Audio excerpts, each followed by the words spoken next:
Բարև ձեզ սիրելի աշակերտներ, այսօրվա մեր դասի թեման, որը ուսումնասիրելու ենք, 100-ամյա պատերազմն է։ 100-ամյա պատերազմը ուսումնասիրելու համար մենք մեր առջև նպատակ ենք դրել զարգացնել ձեզ մոտ գիտելիքներ, միևնույն ժամանակ հմտություններ միջնադարյան Ֆրանսիայի քաղաքական իրավիճակը վերլուծելու վերաբերյալ։ Դասի վերջնարդյունքներն են լինելու։ Մենք կարողանանք վերլուծել Ֆրանսիայի ձևավորման և զարգացման առանձնահատկությունները միջնադարում։ Կհետազոտենք միջնադարյան Ֆրանսիայի քաղաքական դրությունը և կգնահատենք միջնադարյան Ֆրանսիայի վարած քաղաքականությունը հարևան երկրների հետ միասին։ Տեսնենք ինչպես ենք կարողանալու հասնել։ Այսօրվա մեր դասը մենք փորձելու ենք ուսումնասիրել շրջված դասարանի մեթոդիկայով։ Ինչ է իրենից ներկայացնում շրջված դասարանի մեթոդիկան։ Այն իրենից ենթադրում է տեսական մասի ուսումնասիրումը տանը, ինչը դուք արդեն պետք է արած լինեք, եւ այստեղ ավելի գործնական հմտությունների ձևավորում եւ դասի ամրապնդում։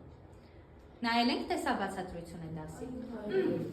Այժմ համադրելով դասագրքում եղած նյութը եւ ձեզ ուղարկված տեսաբացատրությունը փորձենք պատասխանել մի քանի ընդհանուր հարցերի, որոնք վեր կհանեն դասի վերաբերյալ մեր գիտելիքները եւ կկարողանանք վերլուծել քարտեզը, հասկանալ ինչ էր այդ միջնադարյան Ֆրանսիայում, ինչպիսի տեսք ուներ Ֆրանսիայի աշխարհագրական դիրքը։ Ահա կապույտ ամբողջությամբ տեսնում ենք Ֆրանսիայի տարածքն է։ Ասեք խնդրեմ, Անգլիայի եւ Ֆրանսիայի վեճերը ո՞ր դարից էին դեռևս առաջացել։ Մեկերորդ դարից։ Ինչ տեղի ունեցավ, որը հանգեցրեց ի վերջո Ֆրանսիայի ու Անգլիայի բախմանը, պատերազմին։ Ահա, շատ լավ, բարձր ասեք։ Եվ արդյունքում ստացվեց այնպես, որ Բրիտանիան միջնադարում, ավելի կոնկրետ 13-րդ դարում, ավելի շատ տարածքներ ուներ, հուշեցիք։ Այո, Ֆրանսիայում, քան ֆրանսիացիները իրենք անձամբ։ Ահա դրա մենք տեսնում ենք Ֆրանսիայի տարածքը մինչև պատերազմը, մինչև 1337 թվականը, որքան գիտելիքների պարզապես տեսական մասը ամրապնդել։ Ամրապնդելու ենք էլեկտրոնային առցանց գործիքի միջոցով, որը որ մեզ հնարավորություն կտա խաղալ եւ միևնույն ժամանակ խաղով ամրապնդել մեր գիտելիքները։ Գնացինք։ Երբ է ընթացել 100-ամյա պատերազմը։ Հուշեք։ Ահա, ասեք դե։ Արամ բարձր։ 1337-1453։ Ահա։ Ճիշտ է։ Ահա։ Անգլիացիները Ժաննա Դարկին կախաղան բարձրացրին։ Ալա։ Ոչ։ Ահա։ Սեղմեն։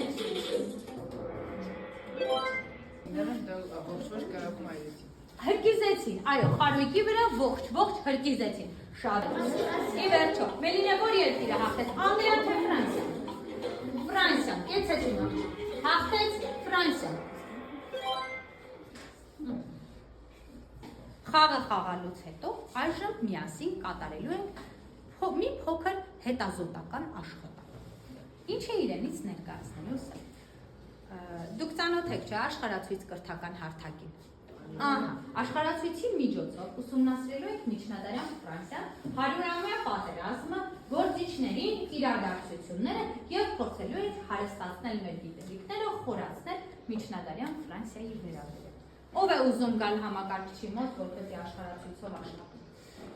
Ուրիշ մարդիկ արդարության գաղափարին դիմենք, հա, պատահական ասենք։ Աշխարհացույց կրթական հարթակ ինչպես պետք է մուտք գործել։ Ուր ենք մտնելու։ Brainograph.com, չէ՞։ Միջնադարյան քաղաքակրթություններ։ Երրորդը։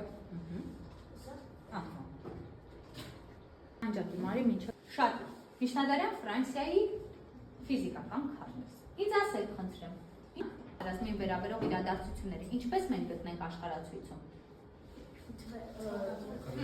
Այսինքն ժամանակագրական սանդղակին ուշադրություն դարձնենք։ Երբ տեսեք իրեն սահմանակից պետությունները միևնույն ժամանակ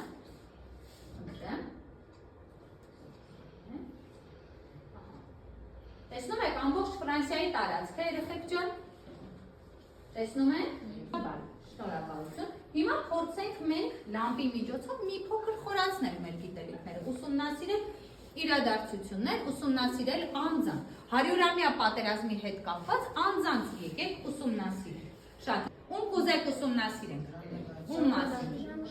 Ամենահետաքրքիր կերպարը, հա, Ժաննա դ'Արկի մասին։ Դեռ Ժաննա դ'Արկին այսօր կանդրադառնանք մենք։ Շատ լավ։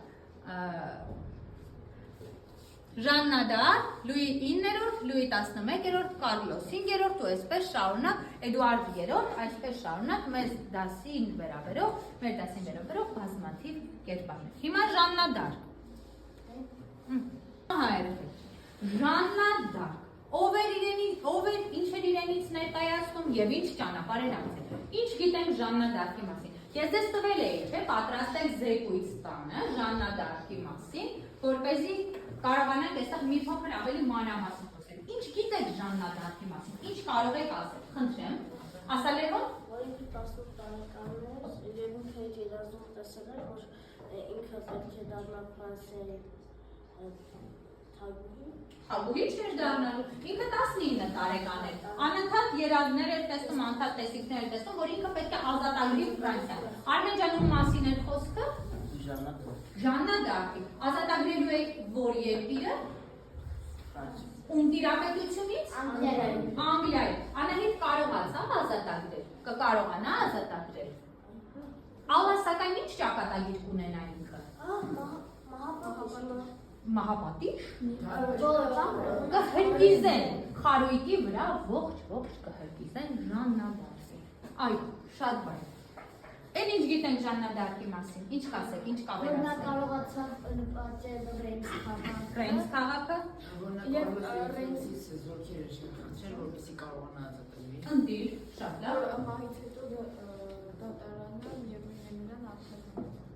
Մահից հետո միևնույն է դատարանը նրան արդարացրեց։ Շատ լավ։ Լսենք Միլենայի պատրաստած զեկույցը Ժաննա դ'Արկի մասին։ Ժաննա դ'Արկը հավատում էր ու մարտնչում էր թշնամու դեմ։ 1431 թվականի մայիսի 30-ին խարույկի վրա այրեցին Ժաննա դ'Արկի, մինչև այդ կաթոլիկ եկեղեցին նրան մեղադրեց հերետիկության ու սատանայի հետ համագործակցելու մեջ։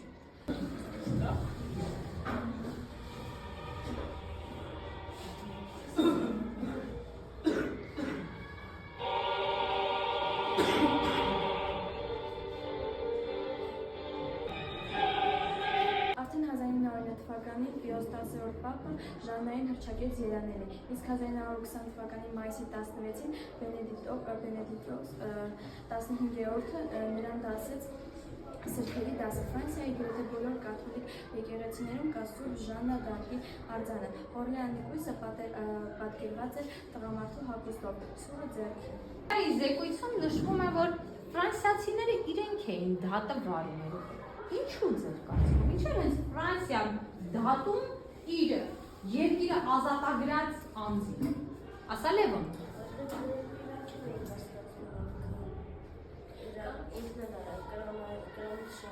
Այո, իհարկե, կեցեք։ Երեխաներ։ Ահա, ասա Մարիա։ Սկզբում շատ կասկածով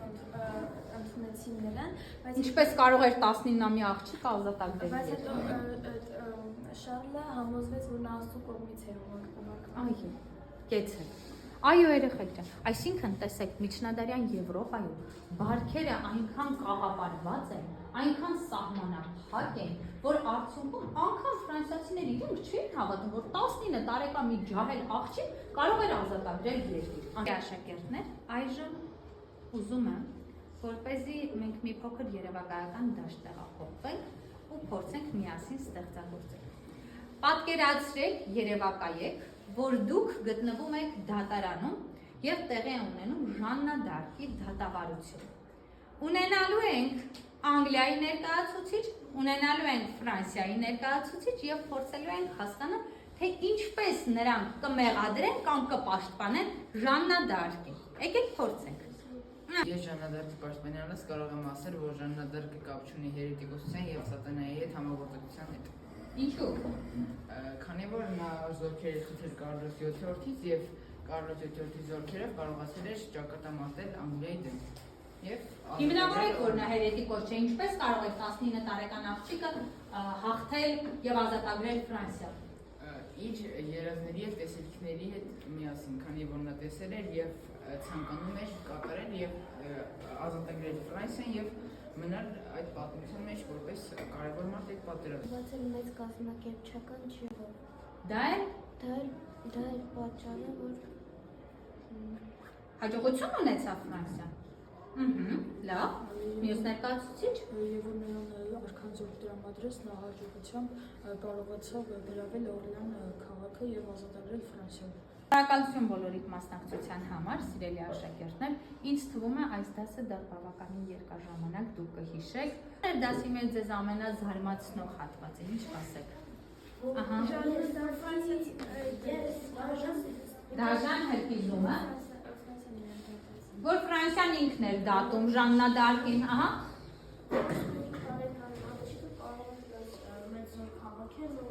իրեն կարող են տրամադրել զոր, որ կարողանա պատժել։ Շատ բան, շնորհակալություն բոլորիդ։